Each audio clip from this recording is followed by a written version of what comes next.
On January 10, 1941, the British aircraft carrier Illustrious was hit by a massive attack by German dive bombers. The blow, which with a probability of 90% would have finished off any other aircraft carrier of the time, the Englishmen withstood. The decisive role in this was played by the very concept of building and using aircraft carriers, adopted in the British fleet of that time. In December 1938, the first aircraft carrier of the second generation, the Ark Royal, entered the British Navy. Excellent ship, high-speed, spacious two-level hangar for 70 aircraft, powerful anti-aircraft weapons, excellent seaworthiness. But this project never went into production. The reason was a radical change in the views of the Lords of the Admiralty on the appearance of the aircraft carrier needed by the fleet. The Ark Royal would have been ideal for operations in the vast expanses of the Pacific Ocean, but European waters, where coastal aviation could reach everywhere, survivability came to the fore. In addition, in the late 30s, British carrier-based aviation was a sad sight, and against the background of this sad spectacle, the fighter component, represented by two-seat Blackburn Skua fighter bombers with a maximum speed of 360 km per hour, looked very sad, which was not enough even to simply catch up with an enemy bomber. The German He-111 gave about the same amount. By the way, the Fulmar that replaced the Skua was not much faster. That is, when issuing the terms of reference for the new ship, the Admiralty proceeded from the fact that the ship would be bombed, and bombed cruelly, and the fighters could do little. This is how the Illustrious appeared, the world's first aircraft carrier with an armored flight deck. The deck had 76 mm armor, the walls of the hangar, 114 mm, the same armor belt. The aircraft lifts were not booked, but they were separated from the rest of the hangar by armored doors. Putting an armored deck on the roof of the Ark Royal's two-level hangar meant ruining all its stability, so the hangar was one level on the Illustrious. Because of this, the size of the air group had to be reduced from 70 to 36 aircraft. The aircraft carrier entered service on May 25, 1940. After 3 months of training, the ship was ordered to join the Mediterranean fleet. The small size of the air group did not prevent the pilots of Illustrious from incapacitating half of the Italian battle fleet during the famous raid on Taranto on the night of November 11 to 12, 1940. In total, the British needed 20 torpedo bombers to disable 3 Italian battleships for a long time. One of them, Conte di Cavour, never returned to service. Numerous Italian failures unnerved their German allies, and in December aircraft from the 10th Air Corps of the Luftwaffe began to arrive at the airfields in Sicily. The key point of British influence in the Mediterranean was Malta, an island located just 200 kilometers from Sicily. The garrison and the population needed to be supplied, so that the British fleet did not need to be looked for much, it would sooner or later come into hands. By the beginning of January, there were already 80 Ju-88 bombers, 80 Ju-87 dive bombers, 27 He-111 torpedo bombers, 30 Bf-110 heavy fighters and a dozen reconnaissance aircraft in Sicily. They didn't have to wait long. Just in January 41, the British command launched Operation Excess, the purpose of which was to escort 4 transport ships from Gibraltar. 1 transport was destined for Malta, the rest were to go to the Greek port of Piraeus. The escort to Malta was carried out by Compound and based in Gibraltar. Admiral Cunningham's Mediterranean fleet was to take the baton off the island, and since the fleet is still going to Malta, the Admiral decided to lead 2 transports from Alexandria to the island, and also to pick up empty ships from there, organized in 2 convoys of 7 and 2 transports, respectively. The long-range cover of the operation was carried out by Compound A, consisting of the battleships Warspite and Valiant, the aircraft carrier Illustrious and 7 destroyers. The air group consisted of 15 Fulmar fighters and 20 Swordfish torpedo bombers, which served as an anti-submarine patrol. Compound A left Alexandria on January 7, but was spotted by an Italian reconnaissance aircraft the same day. The denouement came on January 10, when the connection was 80 miles west of Malta.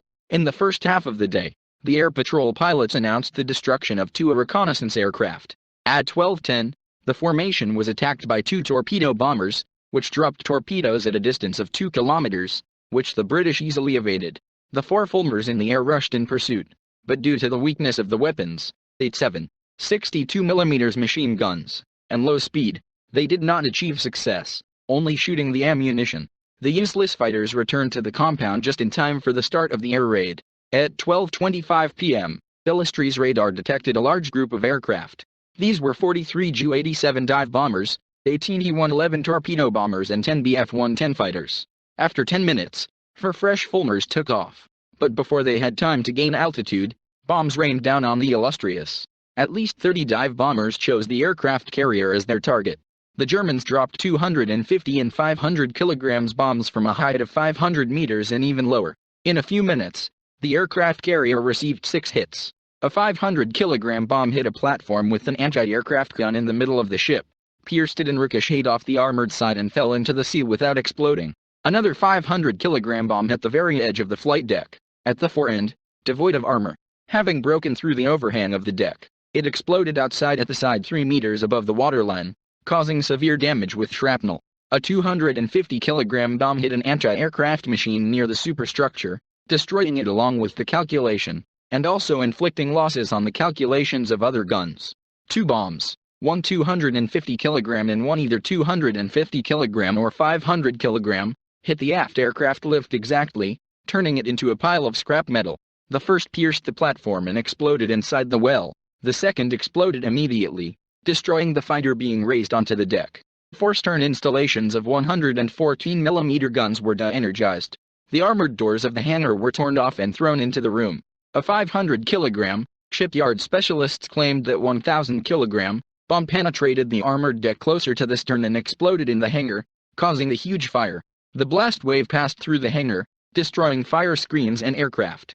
The sailors responsible for the firefighting system in this sector were killed.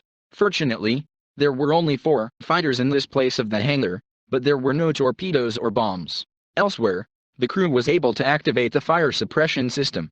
The steering machine was out of order, and the ship rode loops for 15 minutes, forcing other ships to stay away. The engine room was not damaged, but smoke and gases still got into these rooms through ventilation, which made the situation there almost unbearable. At 13:02, steering control was restored and the ship was able to make 26 knots. The fire continued, and the commander informed the admiral of his decision to go to Malta. Cunningham approved of it, ordering a pair of destroyers to escort the wrecked ship. The planes that were in the air at the time of the attack landed in Malta. Having refueled and replenished their ammunition, they returned to cover their ship. At 13:35, the steering finally failed. The aircraft carrier switched to machine control. The attacks continued, but they were Italian bombers, bombing from a height of 5,000 meters in level flight. When 45 miles remained to the island, dive bombers reappeared above the ship, achieving a direct hit on the long-suffering aft aircraft lift. Another bomb fell next to the side, causing flooding of a number of rooms and a list of 5 degrees to starboard. By the way, these were Italians flying the Ju-87. In the evening of the same day, the wounded ship finally reached the harbor of Valletta. The fires were finally extinguished only around 3 o'clock in the morning. The loss of the team amounted to 126 dead. Another 91 were injured.